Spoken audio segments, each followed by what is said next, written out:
tahun kita berada di dalam belenggu pandemi COVID-19 sejak pertama kali virus ini terdeteksi, yaitu pada 1 Desember 2019 dan dilaporkan pertama kali pada 31 Desember 2019 oleh Cina. Coronavirus atau yang biasa kita sebut dengan COVID-19 merupakan virus yang menginfeksi sistem pernafasan. Infeksi virus ini mampu menyebabkan penyakit flu biasa hingga penyakit yang lebih ganas. Contohnya sindrom pernafasan Timur Tengah dan sindrom pernafasan akut parah. Virus ini dengan cepat menyebar ke seluruh belahan dunia dan menjadi isu global. Virus ini tidak hanya menggemparkan dunia kesehatan, namun juga ke sektor lain karena dampaknya yang begitu besar. Salah satunya adalah sektor perekonomian. Pandemi COVID-19 telah menyebabkan kemunduran bagi hampir seluruh negara termasuk negara-negara besar. Hampir semua negara masuk ke dalam jurang resesi akibat pandemi kali ini. Di Indonesia, pandemi ini menyebabkan pertumbuhan ekonomi terkontraksi drastis hingga mencapai 5,32% pada kuartal 2 tahun 2020. Tidak hanya sektor ekonomi, dampak pandemi ini telah menjalar ke sektor lain, contohnya sektor pendidikan. Menurut survei yang dilakukan oleh Wahana Visi Indonesia tentang studi penilaian cepat dampak COVID-19 dan pengaruhnya terhadap anak Indonesia, menyebutkan bahwa telah terjadi ketidakmerataan akses terhadap fasilitas pendukung pembelajaran, baik secara daring ataupun luring yang dialami oleh anak usia sekolah. Dari data tersebut menyebutkan sebanyak 32% anak tidak mendapatkan program belajar dalam bentuk apapun. Hal ini tentu akan berpengaruh terhadap penurunan kualitas pendidikan. Oleh karena itu, sudah semestinya pemerintah ikut serta berperan untuk mengatasi permasalahan-permasalahan ini, agar kita semua bisa segera keluar dari belenggu pandemi COVID-19. Hal ini sejalan dengan pemikiran dari teori Keynes yang menyebutkan bahwa pemerintah melalui anggaran fiskal memiliki peran strategis dalam mempengaruhi perekonomian. Teori ini memandang peran pemerintah semakin penting saat resesi terjadi karena kontribusi pengeluaran swasta tidak cukup kuat untuk merangsang pertumbuhan ekonomi. Untuk itu, pada video kali ini kami akan membahas peran pemerintah dalam menghadapi pandemi COVID-19 menurut teori Keynes. Ya, baik, seperti yang sudah dijelaskan sebelumnya, bahwa kita tahu gelombang pandemi ini telah menghantam sektor ekonomi. Salah satu sektor ekonomi yang paling terdampak adalah sektor UMKM. Kita ketahui bersama bahwa UMKM ini memiliki kontribusi yang besar terhadap perekonomian Indonesia. Setidaknya lebih dari 90% dari segi pendapatan maupun juga segi ketenagakerjaan. Berbeda dengan krisis ekonomi di tahun 98, kita ketahui bersama bahwa UMKM menjadi salah satu sektor yang paling menopang terhadap perekonomian Indonesia saat itu.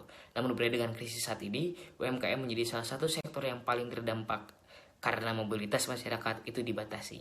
Di samping sektor UMKM, kita juga pada krisis kesehatan kali ini mengenal namanya gelombang PHK.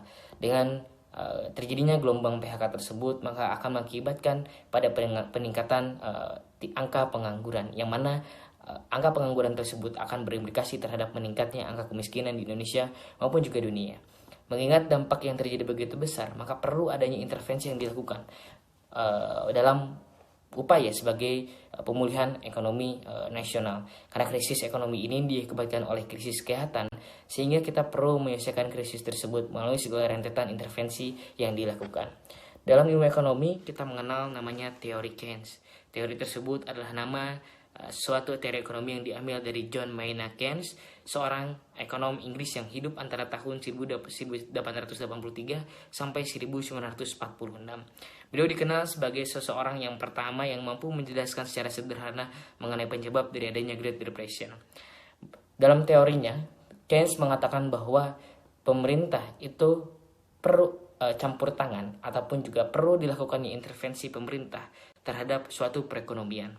Seperti salah satunya pada krisis Great Depression, krisis 98, maupun juga krisis ekonomi saat ini. Peran pemerintah itu sangat diperlukan agar terjadinya pemulihan ekonomi akibat intervensi yang dilakukan oleh pemerintah tersebut.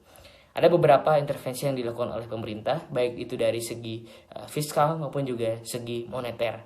Dan ada juga beberapa intervensi yang dilakukan oleh pemerintah dalam penanggulangan krisis kesehatan, karena kita ketahui bersama bahwa krisis ekonomi ini juga diakibatkan oleh krisis kesehatan, maka krisis kesehatan tersebut perlu kita selesaikan bersama-sama lebih. Intervensi pemerintah saat pandemi seperti ini sesuai dengan gagasan Keynes.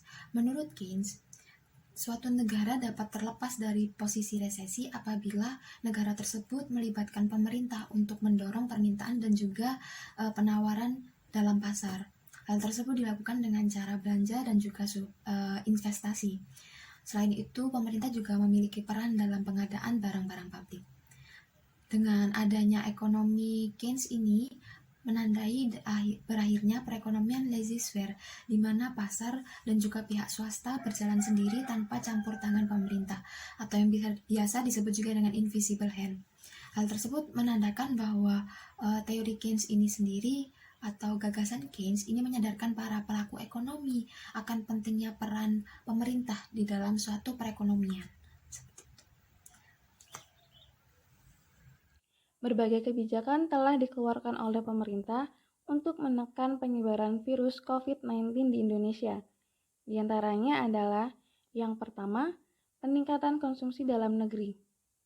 Pemerintah menganggarkan sebesar 172,1 triliun yang digunakan untuk mendorong konsumsi atau kemampuan daya beli masyarakat. Tujuannya agar perekonomian terus bergerak walaupun dalam kondisi pandemi. Dana tersebut disalurkan melalui bantuan langsung tunai, kartu prakerja, dan sebagainya. Pemerintah juga mendorong tingkat konsumsi bagi kementerian atau lembaga atau pemerintah daerah melalui percepatan realisasi APBN dan APBD. Kemudian, pemerintah juga mengeluarkan kebijakan melalui peningkatan aktivitas dunia usaha.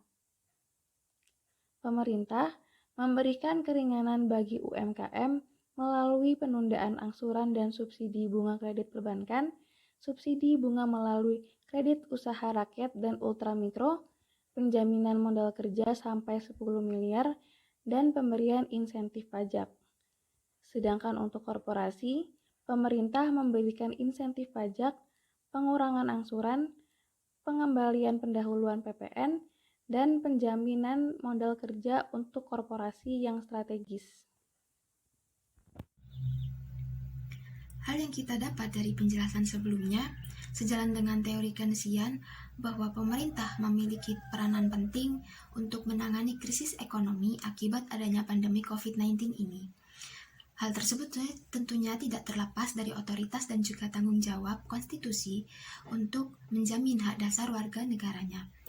Peranan pemerintah telah dilakukan, salah satunya yaitu dengan cara mitigasi pandemi. Hal tersebut dilakukan untuk menekan jumlah penyebaran angka COVID-19 di Indonesia. Pun juga intervensi dilakukan untuk menangani dampak COVID-19 di berbagai bidang seperti bidang sosial, bidang pendidikan, kesehatan, maupun ekonomi. Hal tersebut dilakukan untuk mendukung pemulihan ekonomi secara nasional.